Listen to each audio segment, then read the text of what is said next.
नमस्कार। आज की क्लास में अपन देखते हैं कि जो कीटोन बॉडीज होता है वो क्या होता है, कहाँ पे इसका सिंथेसिस होता है, बॉडी के अंदर सिंथेसिस होने के बाद में सेल्स हैं वो कैसे इसका यूटिलाइजेशन करती हैं। ठीक है, इसका नॉर्मल लेवल कितना होता है, कितने टाइप की होती है और इसको डिटेक्ट करने के लिए कौन कौन से टाइप के टेस्ट किए जाते हैं, उनके बारे में आज की क्लास में अपन स्टडी करते हैं। तो कीटोन बॉडीज कब बनती है पहले तो ये देखते हैं। तो कीटोन बॉडी बनती है जब अपनी बॉडी में कार्बोहाइड्रेट का लेवल क्या हो जाए, डिक्रीज। ठीक है, जब कार्बोहाइड्रेट का लेवल डिक्रीज हो जाए, जैसे लंबे टाइम तक पेशेंट है वो फास्टिंग के ऊपर हो। ठीक है, जो इंसान है या फिर कोई भी ह्यूमन बींग्स जो लंबे टाइम तक फास्टिंग के ऊपर होता है तो उसमें कार्बोहाइड्रेट की क्या होती है, कमी होती है, जिसकी वजह से उसकी बॉडी में स्टोर्ड जो फैटी एसिड्स होते हैं वो फैटी एसिड्स क्या होंगे, ब्रेक डाउन। जो फैटी एसिड्स हैं वो ब्रेक डाउन होंगे, मींस टूटेंगे और टूट करके किसको फॉर्मेशन करते हैं, कीटोन बॉडीज का। और ये जो कीटोन बॉडीज होती है फिर किसका काम करती है, अल्टरनेटिव सोर्स ऑफ एनर्जी। ठीक है, जो सेल्स के लिए जो एनर्जी के लिए अल्टरनेटिव सोर्स होता है वो कौन बनाता है, कीटोन बॉडीज बनाती है। ठीक है, तो अब देखते हैं कीटोन बॉडीज के बारे में। तो कीटोन बॉडीज होती है वो वाटर सोल्यूबल कंपाउंड्स होता है और बॉडी के अंदर लीवर के अंदर क्या होते हैं, ये फॉर्मेशन होता है। जब लीवर में फैटी एसिड्स टूटते हैं तो फैटी एसिड टूट करके किसका फॉर्मेशन करते हैं, कीटोन बॉडीज का फॉर्मेशन करते हैं। और ये ketone bodies alternative energy source के रूप में काम करती है ब्रेन के लिए और अदर टिश्यूज के लिए। जो ब्रेन सेल्स होती हैं और अदर टिश्यूज होते हैं उनके लिए जो एनर्जी सोर्स के रूप में कौन काम करता है, ये कीटोन बॉडी काम करती है जब अपनी बॉडी में ग्लूकोज का लेवल है वो ड्रॉप हो जाए। इसके अलावा जो मेन कीटोन बॉडीज होती हैं वो जनरली तीन टाइप की होती हैं। अपनी बॉडी में तीन टाइप की कीटोन बॉडीज होती हैं, एसीटोन, एसीटोएसीटेट और बीटा हाइड्रोक्सी ब्यूटायरेट। तीन टाइप की होती हैं, एसीटोन, एसीटोएसीटेट और बीटा हाइड्रोक्सी ब्यूटायरेट। जो एसीटो एसीटेट कीटोन बॉडी है इसको अपन प्राइमरी कीटोन बॉडी भी बोलते हैं।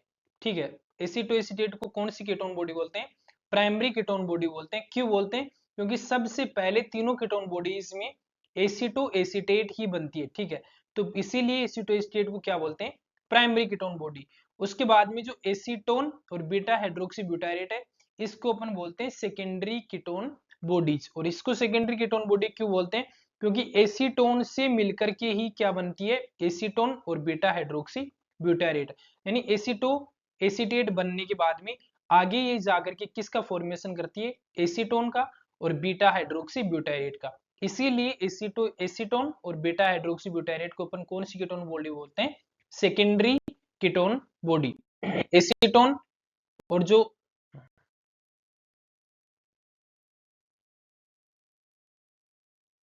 उसके बाद में आते हैं एसीटोन एंड एसीटो एसीटेट। जो कीटोन बॉडीज होती हैं वो डिटेक्ट की जाती हैं रोथर्स टेस्ट के द्वारा। ठीक है, एसीटोन और एसीटो एसीटेट है वो रोथर्स टेस्ट के द्वारा डिटेक्ट की जाती है, जबकि बीटा हाइड्रोक्सी ब्यूटायरेट है वो डिटेक्ट की जाती है मॉडिफाइड रोथर्स टेस्ट के द्वारा। ठीक है, तो acetone and acetate acetone and acetoacetate are detected by Rothers test and beta hydroxybutyrate are detected by modified Rothers test। अब इसमें फर्क क्या होता है कि जो रोथर्स टेस्ट होता है ना इसमें मल्टीपल स्टेप होती हैं। ठीक है, जब कीटोन बॉडी को आप यूरिन का सैंपल लेते हो और यूरिन का सैंपल लेने के बाद में आप उसमें क्या करते हो, डिटेक्ट करते हो। लेकिन रोथर्स टेस्ट होता है उसमें मल्टीपल स्टेप होती है। ठीक है, उसमें जो जैसे आप सोडियम नाइट्रोक्लोराइड हो गए वो मिलाओगे यूरिन के साथ में, उसके बाद में आप पर्पल कलर की जो रिंग है वो देखने को मिलती है। लेकिन जो मॉडिफाइड रोथर्स टेस्ट होता है वो सिंपल टेस्ट होता है और इस सिंपल टेस्ट में आप यूरिन में क्या करते हो, जो रिएजेंट होता है वो मिक्स करते हो और उसके बाद में पर्पल कलर की रिंग देखी जाती है। एसीटोन और एसीटेट वो डिटेक्ट किए जाते हैं रोथर्स से और बीटा हाइड्रोक्सी ब्यूटायरेट वो डिटेक्ट की जाती है मॉडिफाइड रोथर्स टेस्ट के द्वारा। उसके बाद में जो एसीटो एसीटेट है वो स्पेशल, अगर एसीटो एसीटेट के लिए अगर जो टेस्ट लिया जाता है वो कौन सा होता है, जेरार्ड्स टेस्ट या जेरार्ड्स फेरिक क्लोराइड टेस्ट। ठीक है, इस जेरार्ड्स क्लोराइड टेस्ट में या जेरार्ड्स टेस्ट होता है, इसमें क्या होता है कि जो टेस्ट ट्यूब होता है उस टेस्ट ट्यूब के अंदर क्या करते हैं अपन, यूरिन का सैंपल लेते हैं और यूरिन का सैंपल लेने के बाद में इसमें फेरिक क्लोराइड का सॉल्यूशन मिलाते हैं और फेरिक क्लोराइड का सॉल्यूशन मिलाने के बाद में इसका जो कलर होता है वो कैसा हो जाता है, रेड कलर का हो जाता है। ठीक है, मीन्स बोर्डेक्स जो रेड कलर का जो कलर हो जाएगा, बोर्डेक्स रेड कलर इस सॉल्यूशन का कलर हो जाएगा।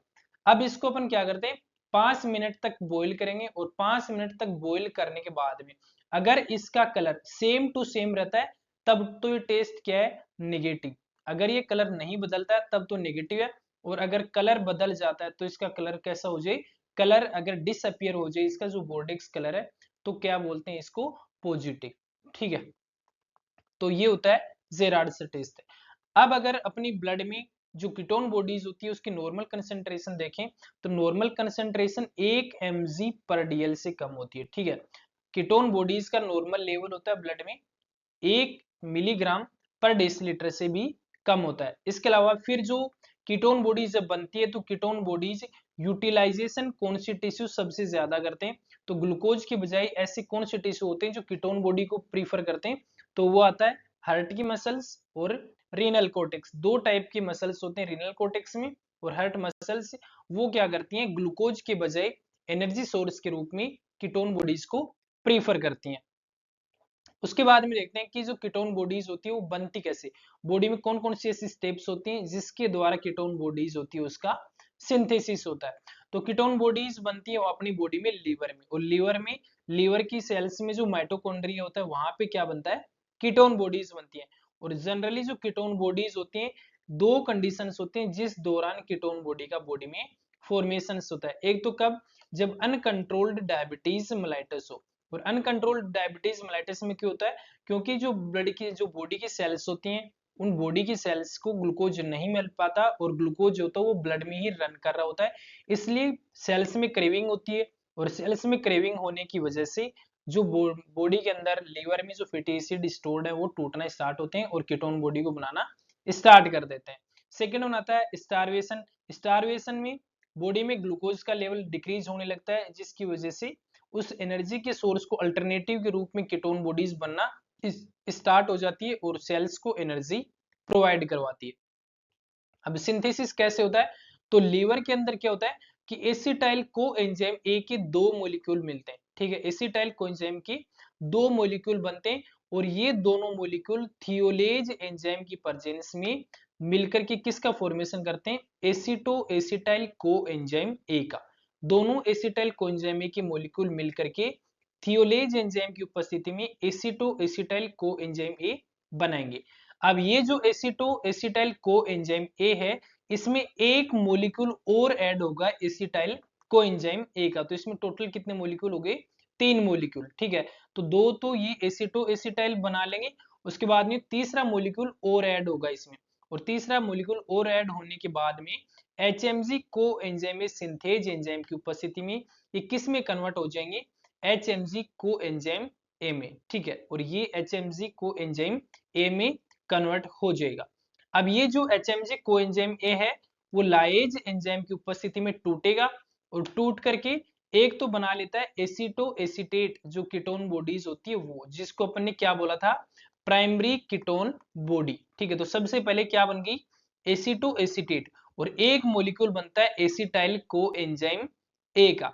ठीक है, अब ये जो एसिटो एसिटेट होती है आगे जाकर के इसमें अगर कार्बन डाइऑक्साइड का एक मॉलिक्यूल निकल जाता है बाहर तो किसका फॉर्मेशन करती है, एसीटोन का। एसिटो एसिटेट से अगर कार्बन डाइऑक्साइड का मॉलिक्यूल निकलेगा और निकल के फिर क्या बनाता है एसिटो एसिटेट, एसीटोन कीटोन बॉडी जो सेकेंडरी कीटोन बॉडी होती है।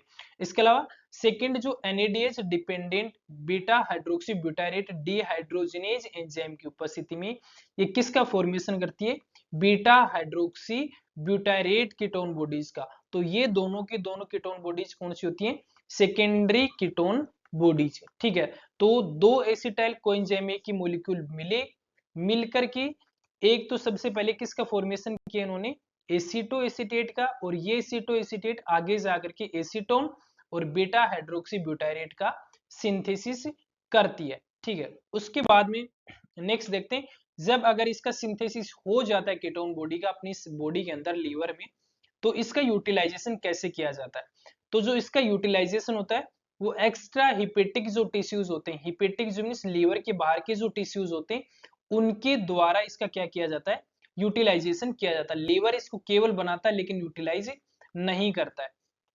अब इसमें से जो एसीटोन होती है वो वोलेटाइल सबस्टांस होती है, और वोलेटाइल सब्सटेंस होने की वजह से ये बॉडी में मेटाबोलाइज भी नहीं होती है, जिसकी वजह से ये लंग्स के द्वारा बॉडी से बाहर निकलती है। जब रेस्पिरेशन होता है, ब्रीदिंग एक्टिविटीज होती है, इनहेलेशन और एक्सहेलेशन जब एक्टिविटीज होती है, उस दौरान रेस्पिरेशन के साथ में एसीटोन होती है वो लंग्स के द्वारा बाहर निकल जाती है, जबकि एसीटोन और बीटा हाइड्रोक्सी ब्यूटायरेट होती है इसका मेटाबॉलिज्म हो जाता है। मींस एसीटोन और बीटा हाइड्रोक्सी ब्यूटायरेट है, इसका बॉडी की जो सेल्स होते हैं वो यूटिलाइजेशन कर लेती हैं। इसलिए जब बीटा हाइड्रोक्सी ब्यूटायरेट का यूटिलाइजेशन होता है तो इसके दौरान क्या होता है कि ये एक तो एसिटाइल कोएंजाइम एक ही 2 मॉलिक्यूल प्रोड्यूस करता है, इसके अलावा एक NADH का जो मॉलिक्यूल होता है वो प्रोड्यूस करता है। ठीक है, जब बीटा हाइड्रोक्सी ब्यूटायरेट का यूटिलाइजेशन होता है, बॉडी में काम में लिया जाता है इसको, तो उस दौरान ये एटीपी प्रोड्यूस करेगा, और एटीपी प्रोड्यूस करेगा तो एक तो क्या बनाता है, 2 मॉलिक्यूल बनाएगा एसिटाइल कोएंजाइम के और एक मॉलिक्यूल बनाएगा NADH का। अब एक एसिटाइल कोएंजाइम का मॉलिक्यूल, एक जो एसिटाइल कोएंजाइम ए का जो मॉलिक्यूल है वो प्रोड्यूस करता है 10 एटीपी को। ठीक है, 10 एटीपी प्रोड्यूस करता है एक एसिटाइल कोएंजाइम ए।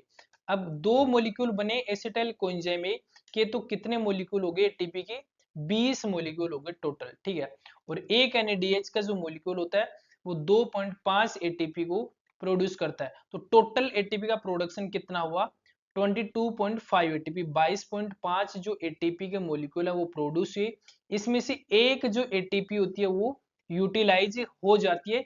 इसकी वजह से यहाँ पे टोटल जो जनरेशन देखा जाता है एटीपी का वो कितना होता है, 21.5 एटीपी का टोटल जनरेशन होता है। अब इसका जो कंसंट्रेशन होती है कीटोन बॉडीज की ब्लड में कितनी होती है, नॉर्मली 1 mg पर DL से ज्यादा। लेकिन अगर इसकी कंसंट्रेशन ब्लड में 1 mg पर DL से ज्यादा हो जाता है तो इस कंडीशन को अपन बोलते हैं कीटोनेमिया। मींस कीटोन बॉडीज है वो ब्लड में बढ़ रही, कीटोनेमिया बोलेंगे। और जब ब्लड में कीटोन बॉडीज बढ़ती है तो ब्लड फिल्ट्रेशन के दौरान वो यूरिन के साथ में बाहर आती है, और उसकी वजह से जो कंडीशन होती है उसको क्या बोलते हैं, कीटोन्यूरिया। कीटोन बॉडीज यूरिन में प्रेजेंस होती है तो उसको क्या बोलते हैं, कीटोन्यूरिया बोलते हैं। और कीटोनेमिया और कीटोन्यूरिया दोनों ही कंडीशन कीटोसिस को लीड करती है। अगर excretion of acetone by lungs in breath causes fruity breath order.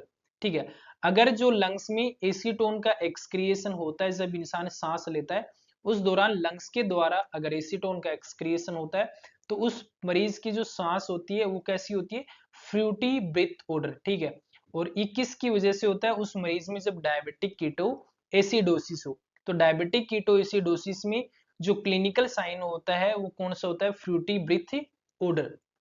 उसके बाद में जो डायबिटिक कीटो एसिडोसिस होता है वो लीड करता है कुस्मोल रेस्पिरेशन को। ठीक है, जो रेस्पिरेशन की जो अबनॉर्मलिटी होती है उसको वो लीड करेगा।